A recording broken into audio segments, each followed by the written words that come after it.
How's it going, everyone? So today I will be going over the amount of hours, years that I took to prep for the CISSP. So stay with me on this. It's going to be a little lengthy, but I think it may be worth your while. Now, I'm going to be really honest. I didn't pass my first time or even the second time. And to be really honest, if I had to keep on going, it'll be pretty embarrassing. But what does matter is that I passed, and I actually have the output from the testing center on my wall right in front of me to remind me of how many times, effort, money, and hours, like just nonstop studying for this thing, because this exam really, really ticked me off. Like, if you've heard it, whether you went to Reddit, on Facebook groups, whatever, Discord, and people tell you that no matter what questions you answer or you test on or you prep for will never match the questions that are on this exam. And just to give you a brief summary is that I passed the exam a little over a month now. And when I was sitting through it, I actually had to do the entire 175 questions. Now, even while doing all that, at the very end, I ran out of time. And when I did run out of time, I was running close to out of time. So I had maybe like 10 minutes for 20 questions that was still remaining. So you figure I took the entire 175. I don't know what portion of that 20 questions that I had was actually part of like the testing pool questions that doesn't count towards the exam. I don't know that. We don't know that. No one would know that. You would never get an answer for that. So I'm reading and I got 10 minutes. I'm looking at my time. I really took my time this time, meaning I really went through every question that I was stuck on, even though you shouldn't be doing that, because you'll end up like me, where I ended up rushing towards the end of that exam to the point where I started selecting answers, because it's like do or die at that point, whether you select something or you don't. And if you don't, you're going to fail, right? You're just going to get a negative mark against you. But if you did select something, whether it was right or wrong, and if it was right, at least you'll get scored for it.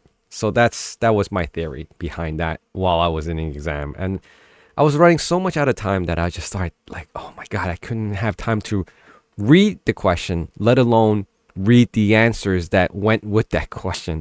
So I just started ticking off like the first thing that came to my mind as soon as I read the question and I read the answer. I don't suggest ever doing that, but the type of questions that were being asked was really left field. Like, what is this? Like, where did this come from? Not once did any of the materials that I read or watched or reviewed, I felt somehow it wasn't even related. Now, we can all possibly say, okay, maybe those were the test bank questions that weren't counting toward the test, but just to get a feel for it. But even if you were trying to get a feel for something that you were sitting through on an exam, on a topic, it shouldn't be like asking questions that didn't pertain to the topic at hand, meaning whatever topics were in the criteria for understanding CISSP. With all that being said, I'll go over the materials, and it's a lot. It's a lot. I spent a lot of time going over a lot of the materials, and I'll share that with you right now. The thing that I did was, and I'll go through, this is on Amazon. You can pick these up used or whatever. I have this right here, 11th hour CISSP. I went through this both Cybex practice questions bundle, which is this right here. I even picked this up, the Destination CISSP, which I thought it was great because it was really colorful, and I think it was more visual. So it gave you a perception of relating words to objects, opposed to like the Cybex where it's just all words and you had to read that through. I've read this, even studying on the CISSP with the Sean Harris book, even before Sean Harris passed away. which kind of tells you how long that's been. And like these miscellaneous books here, if I found it, whether it was free, downloadable, old PDFs on websites like, Wayback Machine or archive.net or archive.ph, whichever the site is, if it was available, I downloaded it. And if it was given out, I just started reading up on it. Not the best approach. Even this Luke Ahmed, Think Like a Manager, I watched his YouTube. I actually have this on the e-reader. It's not a physical copy. So on the Kindle, I do have this as well. I'm telling you guys, I read a lot, but it's not necessary to go this route of reading every single thing. Maybe that was my downfall. Now, that was just the books. Let's come over to the videos. IT Pro TV was one, right here. I watched literally all of this, okay? I created a different account. So I basically did like a month to month subscription, and I would pay for that month and kind of sit through, cram it all, right? Every day I was watching these videos, and then I'll cancel it because I just didn't want to keep on paying for it. And I didn't want to keep on paying for it while I'm procrastinating and not watching the videos, and I'm just paying to watch and do nothing with it. So I really cram it in within a month period of time to watch all these episodes. 39 hours is a lot. It's not like you can just sit there 8 hours watching it straight through. You can attempt it, but I'm pretty sure you would not retain anything. Free resources were great, but it's going to be like one of those videos that you're going to come here and you're going to watch and like, oh, so what's the best resources to use? But I'm telling you what resources I used and which ones I actually enjoyed. And I'll dumb it down towards the end of this video. But right now, I'm going to tell you this. I watched day in, day out. He had 7 hours, almost 8 hours of content. I watched it all. I even started watching his broke up ones where he talked about each domain separately in his other videos, and I watched that. And the Door Teaches, never got into it. I'm just gonna be honest. It was hard for me to understand when he's speaking with his accent. I couldn't absorb it. So every time if I was watching his videos, I had to sit there and concentrate more on what he's saying than the content itself. So that kind of made me, it wasn't very practical for me to do that. And I'll explain more about that in a little bit. Destination Certification, that was the same book I said that was great on visuals. It was right here, this one. Same guy, right? Awesome. He is amazing with his videos. I swear his was very helpful. And I'm going to keep on saying that because it was great. I watched all his, let me just pull it up.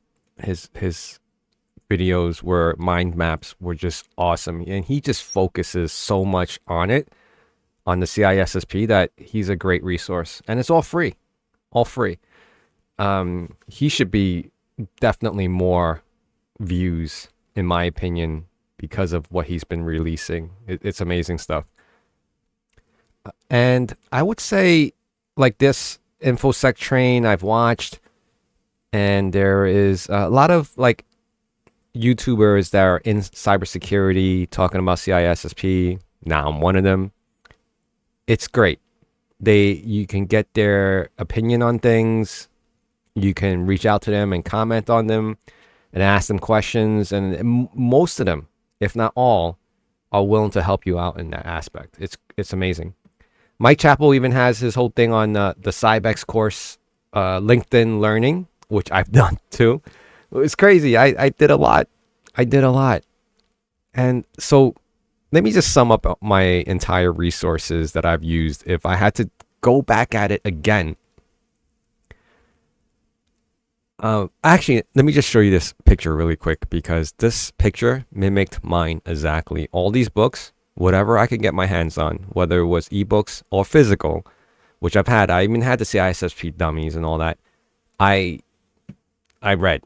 Yes, A lot of it is redundant. A lot of it is going to be repetitive. But it's like you want to make sure you cover your grounds, but it's not necessary. It's really not. So the one thing I would say, in my honest opinion, Destination CISSP book was great. It doesn't go into all the details of everything, but the major concepts. You need to know the concepts. You need to know the workflow. You need to know theories. You're not there to understand definitions. Not at all. They're not going to ask you what's TCP, what's the difference between UDP and TCP, or, I don't think I even got, even though you were studying and you had to understand different states of firewall, stateful and all that, I don't think I even got any of that. I can't even remember most of what I took as far as the exam, but I do recall taking it multiple times, right? Until I finally passed. And when I did pass, I was shocked because as I was sitting in that, while still taking the exam, knowing I was running out of time, I thought I failed. I really thought I failed. And I was like, I'm going to have to schedule this again.